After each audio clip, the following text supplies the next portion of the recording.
Got my coffee and today's guest here with me, so we're ready to roll. Welcome to the Circular Coffee Break podcast, where we will be casually talking about everything circular and beyond. Now, my guest today is Alvaro Conde, researcher and consultant at Circle Economy. Alvaro is the lead author of the Circular Gap Report, one of the most widely referenced global publications tracking the state of the circular economy. The latest edition, the Circular Gap Report 2025, was just released on May 13th, and it offers a fresh look at how circular the world really is, where we're falling short, and what it will take to shift the system.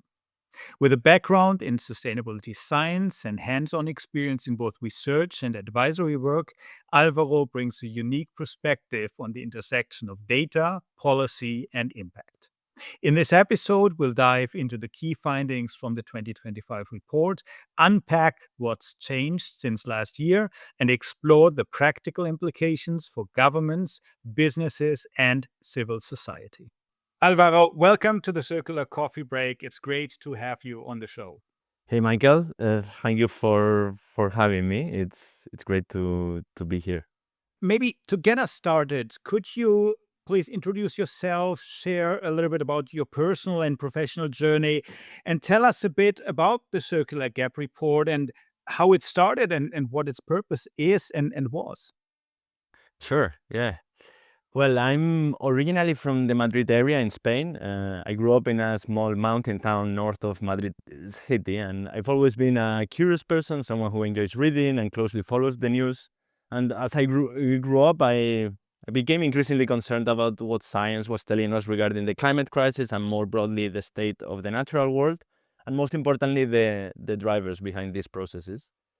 I did my bachelor's in Madrid and then lived in Brazil and Germany for a while working as a researcher and consultant in the fields of international development and geopolitics. So my professional journey didn't really began in sustainability. It wasn't until my master's studies in Amsterdam when I started researching the EU's energy transition that I truly realized how central material resources are to the challenges we face. So we tend to forget that we live in a fundamentally material world, but much of the sustainability focus is about emissions. But of course, sustainability is not just about emissions, right?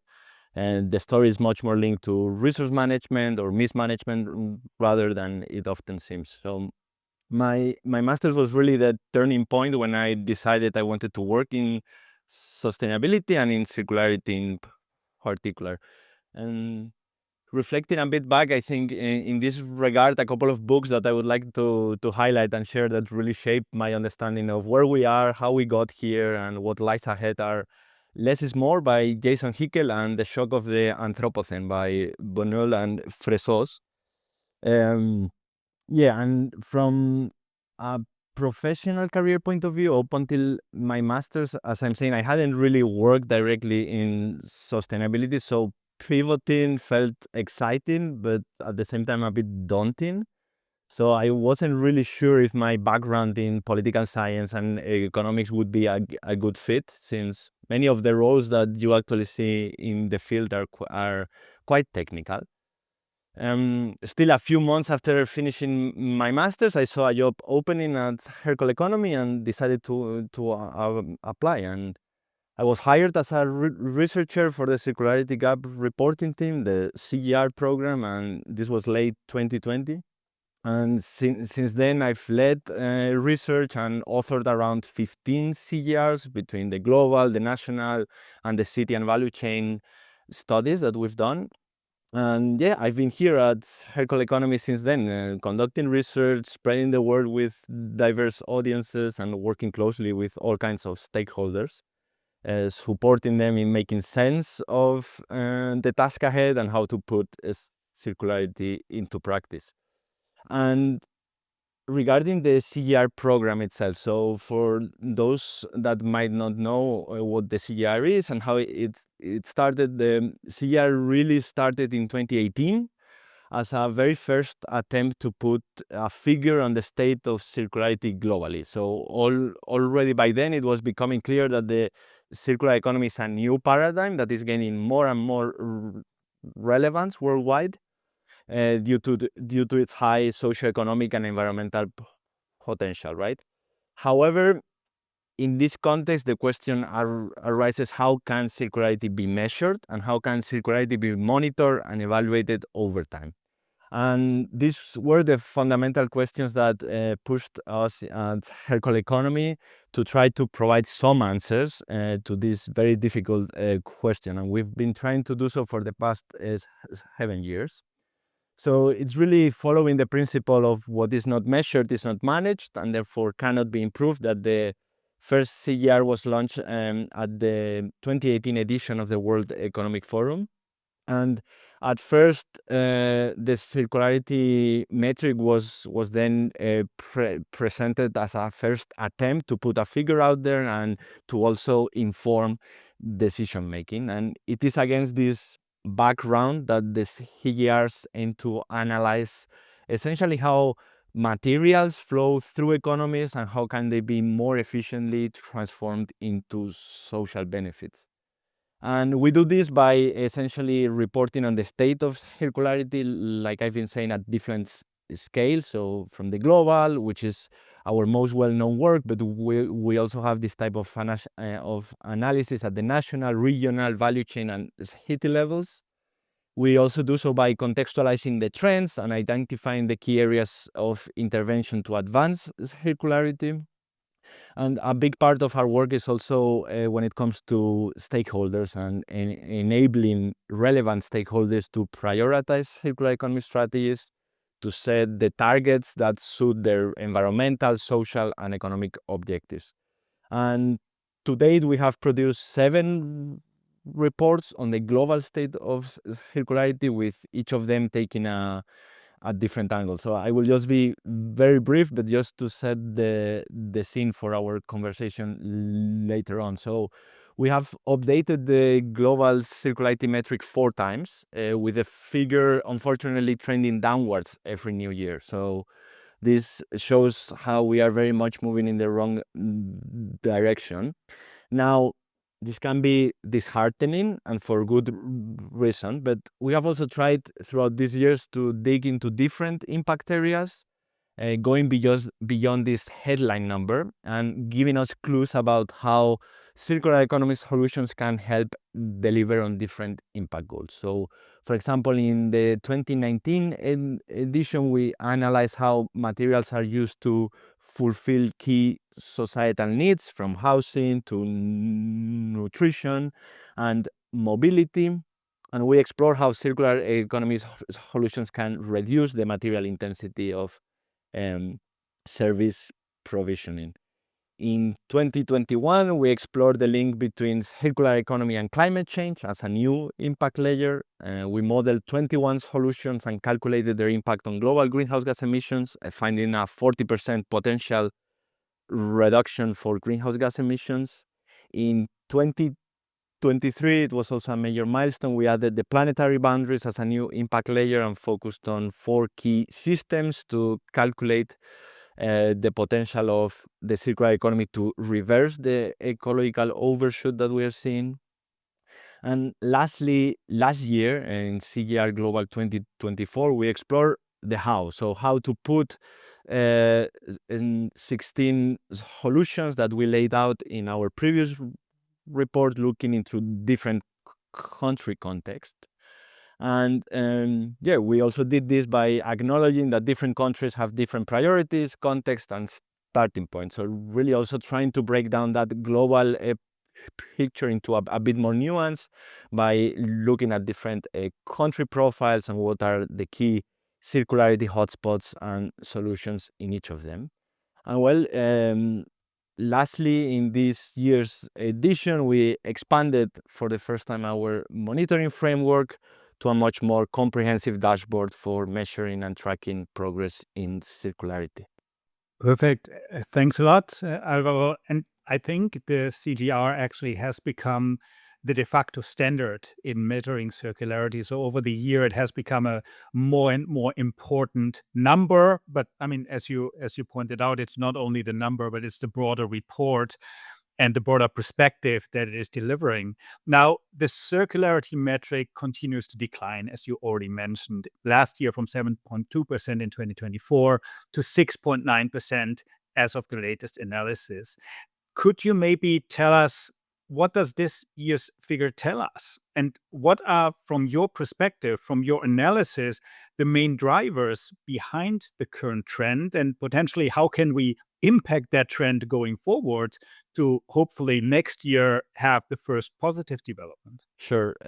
Let me start by very briefly unpacking what the circularity metric is for our audience, what it's actually measuring, and what it tells us about the global economy from a raw materials perspective. So, what is the circularity metric? In a nutshell, the circularity metric is an input metric that measures the share of secondary materials as the numerator out of the total material consumption, the denominator entering the global economy. So input metric means that we look at all of the materials coming into the global economy, so that are extracted, whether mined, quarried, or harvested, and that enter the economy throughout the value chains to serve different societal needs. So what the metric is really telling us is, out of all the materials that we are consuming, how much are secondary. So we are ultimately measuring recycled and recovered resources used globally. So what is the trend?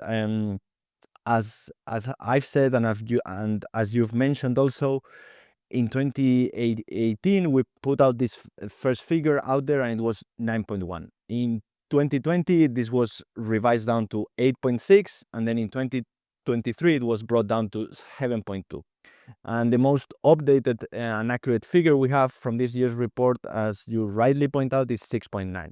Thus, what this is ultimately, if we just take a bit of a longer view, let's just say the past 5-6 years, what this is ultimately telling us is that the share of secondary materials entering the global economy is low, and most importantly, it is steadily falling year on year. Now, what are the drivers behind this? Why is this figure trending downwards? So we get this question a lot, and there are several reasons for this. I would be clear, so there's no beating around the bush. So first and foremost, this decline is largely due to the sustained growth in overall material use, which clearly outpaces growth in secondary material use.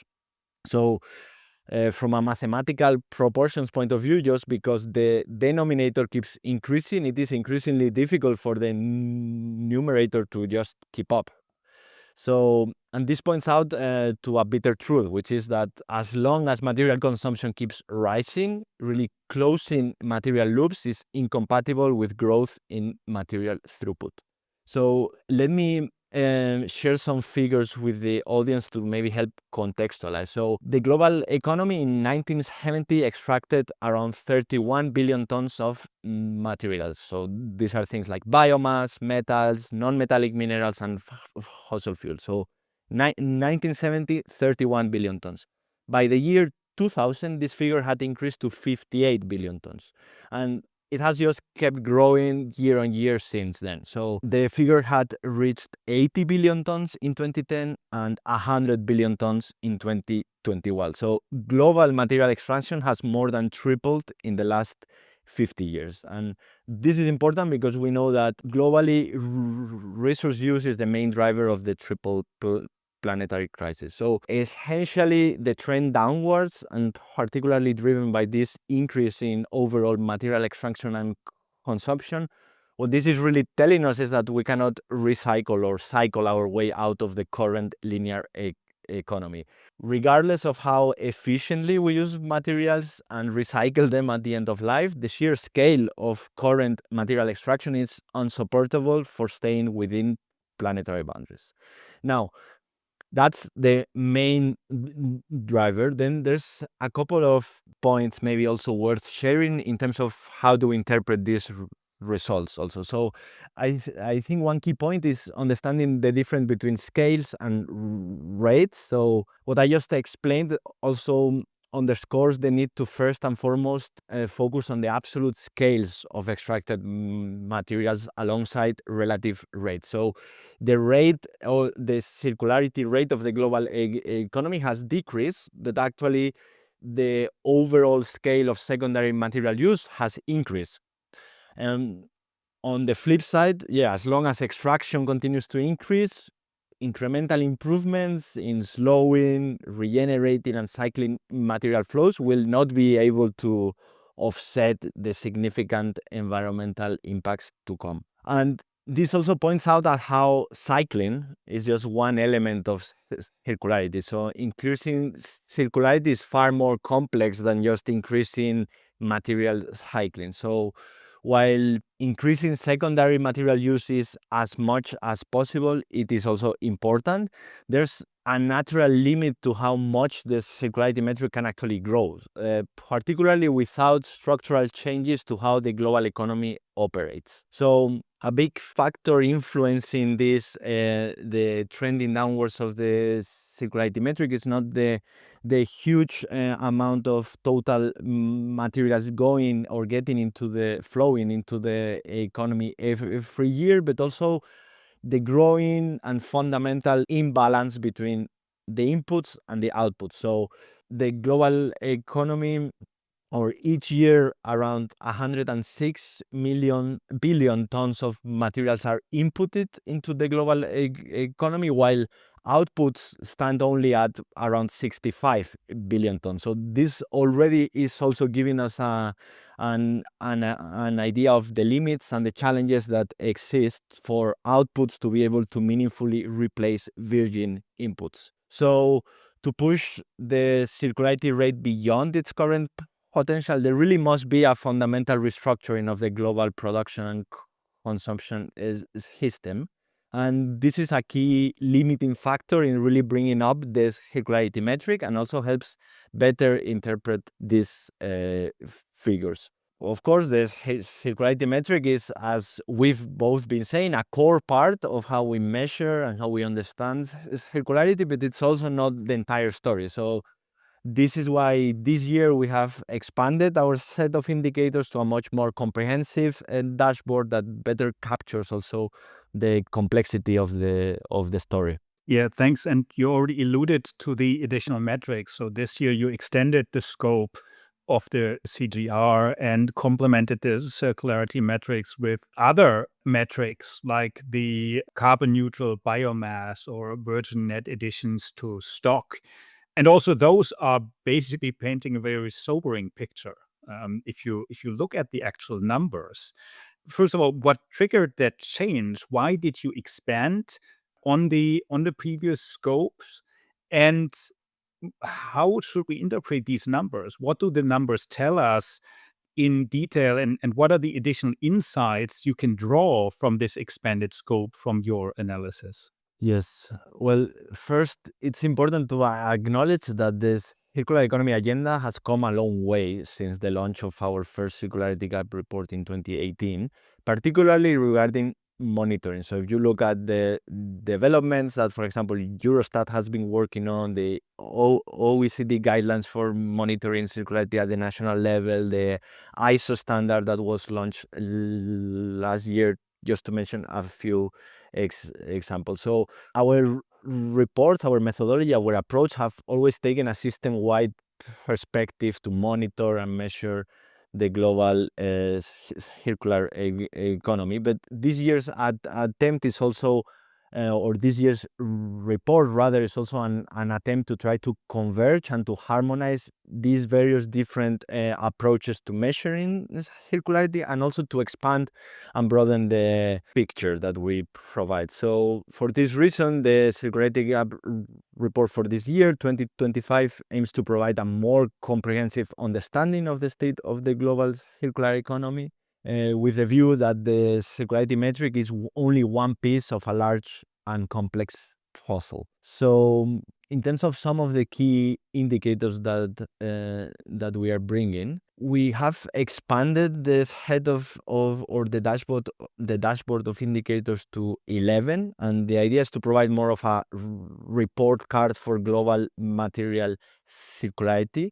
We are also not only measuring circularity as we have done up until this point on the input side, but we're also for the first time looking at circularity on the output side. So this also gives us a much more nuanced and a much more detailed understanding of where do we stand on the different areas. And also importantly, this set of 11 indicators are elaborated upon through more than 20 other leading indicators on global statistics on waste, on energy consumption, on land protection, on water use. So we've really also tried to break down this very macro look at the state of circularity globally into a set of pieces that can help break it down into for more of a sectoral focus, or that also different indicators that build upon each other, but that also speak to different audiences. And if you want, we can also go a bit more deeper about this and a bit later. Well, the report clearly positions governments and businesses as key drivers of the circular transition.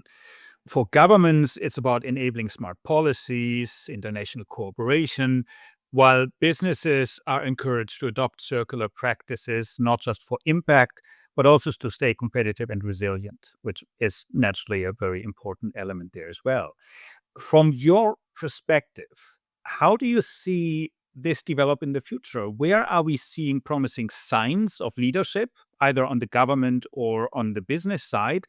And where are the biggest gaps from your perspective currently? When we look across the globe, you basically mentioned that you've been looking at different countries, different industries, different supply chains. Can you highlight a couple of good cases, good examples, and also tell us where should companies focus? Where should governments focus going forward? This is a difficult question. I think let me start by saying that I completely agree with your framing here in terms of the dual responsibility. So it is really mostly about government and business working together to make change actually effective. At the same time, I feel that sometimes we get lost in the smaller details and we lose sight also of the broader picture. And the big picture really matters also. So I feel like we need ambition, we need new narratives, and we also need bold vision. So transitioning to a sustainable circular economy requires a new paradigm, and this requires new economic thinking. So I think that to advance to circularity, we also need to put well-being at the center of the economy. We must move from market fixing to market shaping approach to economics. I feel like governments and business are forever reacting to market failures when we should pursue proactive strategies to shape the economy for the common good. And in this sense, a range of innovative business, technological, and social solutions exist to reduce resource use and to cut emissions. But strong, deliberate policy action is required to motivate their take up. So the current economic system is really geared towards linearity, not circularity. And these are also some of the dynamics behind the scene that influence the movement, let's say, in terms of data and figures that we see. And I think crucially, it's important to understand that the current economic system being geared towards linearity and not circularity, this didn't happen by chance or didn't happen naturally. Linearity was designed into the current economic system, and therefore to advance circular economy at the scale and speed that we really need, we need to change the rules of the game, and we need to realign incentives. When we look at the economy, incentives matter a lot. So businesses are key actors in this transformation. I think we must make it much easier and more attractive for them to transform their business models rather than continue business as usual or just with some minor incremental changes, and as we unfortunately are seeing in many cases. And for this to happen, we need a genuinely supportive policy environment that levels the playing field, that gets the economics right by primarily ensuring that prices internalize environmental and social costs, and ensures that this structural transformation of the economy is also underpinned by a just transition approach that leaves no one behind. At the same time, I think we need true ambition and commitment from the business community. So it would be inaccurate and also unfair for me to just make a blanket statement about business, because the situation varies substantially depending on the sector, the region, and the business itself. At the same time, I think it's also important that we highlight that we are seeing some trends unfolding lately. So, for example, it's quite disheartening seeing the retreat in sustainability targets and ambitions by many players lately. I also think that we really need to raise the bar. So, growing profits year on year cannot continue being the ultimate bottom line for big business. We need to broaden the scope to multi-capital value creation. So businesses must look at how they are contributing to social and environmental goals, and not only at maximizing shareholder value.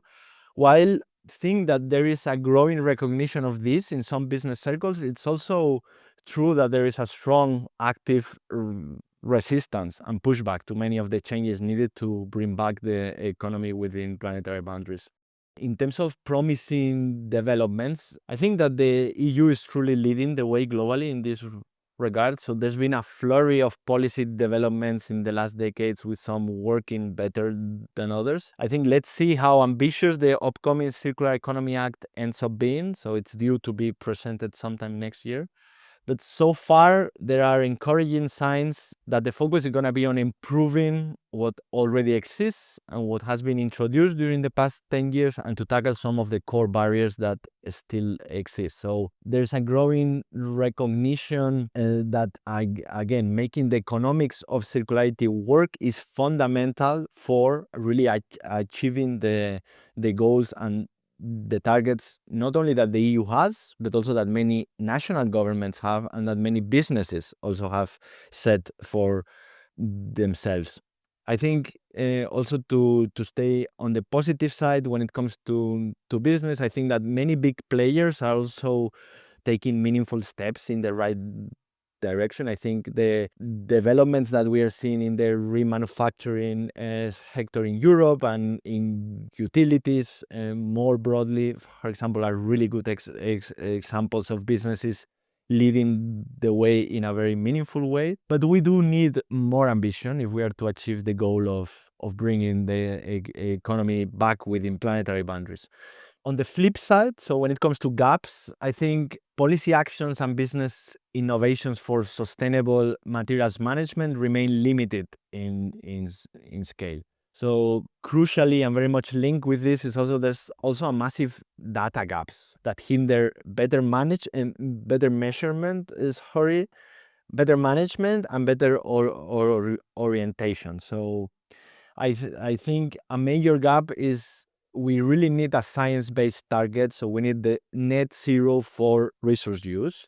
This is still lacking, and it's actually a big problem for many national governments and for many businesses to be able to have a science-based target that they can kind of use as orientation. And I think that this can only be achieved via better data and more transparency. So when it comes, for example, to consolidated material flow and impact data, but also, for example, on waste data. I mean, if just getting a bit, or if we reflect a bit on the state of the global waste data situation, it's in some cases actually, it's looking pretty bad. So I think if we also want to improve, we need better data so that we can better measure, better manage, better orient both the public and the private sectors. At the same time, I think unfortunately this requires closer collaboration and coordination, and this is becoming increasingly difficult in the current geopolitical and international context.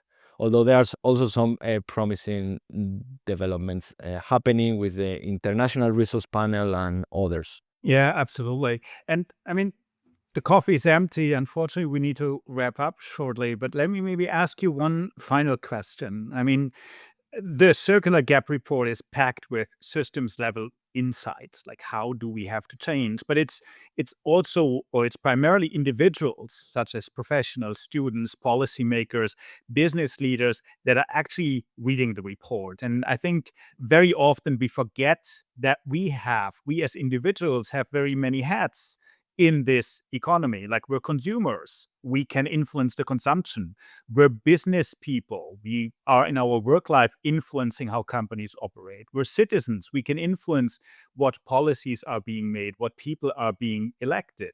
So if there's an individual that reads the report and basically is either motivated or overwhelmed by all that the report shows, all the report basically indicates, from your perspective, what should they pay attention to and how can they meaningfully respond or engage based on the findings from the report? Yeah, I mean, I completely understand why so many people can feel like this. So, I mean, this stuff is complex and difficult, and sometimes it feels, yeah, difficult and overwhelming, even for people who work on it daily. At the same time, I think it's very exciting, and there's really like a lot of opportunities that we can leverage. I mean, I completely agree with you. I think we each of us has multiple hats. So we are citizens that I think, as you said, at least in some parts of the world, we have a proactive say, not only every 4 years casting a vote in a ballot box, but also being more politically active, more politically engaged. So I think there's definitely a lot of power and a lot of opportunities there.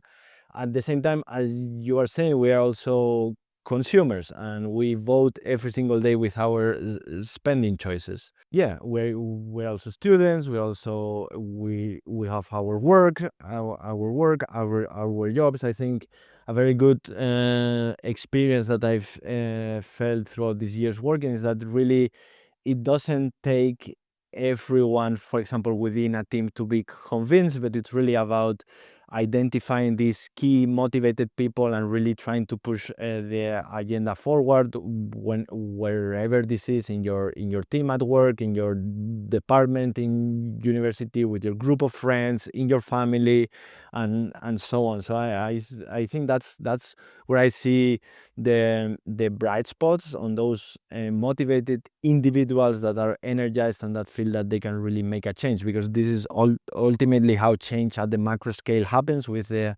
aggregation with change on the micro scale.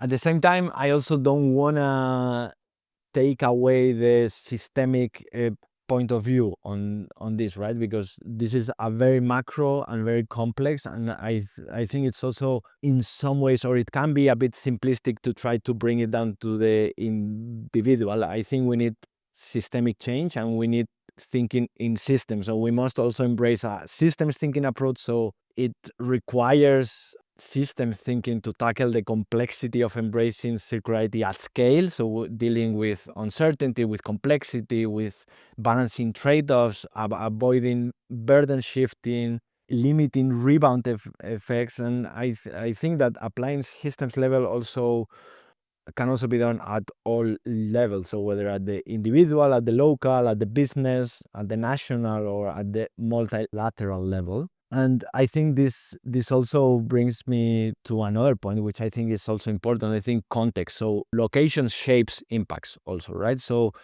the impacts of human activity depend on where the activity takes place. So which means this circular economy also has to be different between different locations. So I think also that's part of the job, which is embracing the circular economy is far from a one-size-fits-all approach, and also deeply relies on context-specific characteristics, whether environmental, socioeconomic, cultural. So I think locally bound stakeholders And here I not only mean national governments, but also SMEs and cities, for example, play a key role also in leveraging the specific context for shaping and for advancing circularity. Absolutely. Thanks a lot, Alvaro, for joining me today and for sharing some insights on the latest version of the Circular Gap Report. It was fantastic to hear the stories behind the numbers and how to react and how to interpret them. Thanks a lot. Sure. Thank you very much for having me, Michael. See you. Great. And thank you to all of you out there listening. As always, we hope today's episode was both insightful, inspiring, and brought you some new ideas to put into action. If you enjoyed the podcast, please like, subscribe, or give us a 5-star rating on the platform of your choice, as it helps us to grow the community and to reach even more people to jointly accelerate the transition towards a sustainably circular world. Your support means a lot, and we couldn't do it without you. Now, the only thing left for me is to thank all of you for listening today, and I'm looking forward to seeing all of you here on the Circular Coffee Break podcast.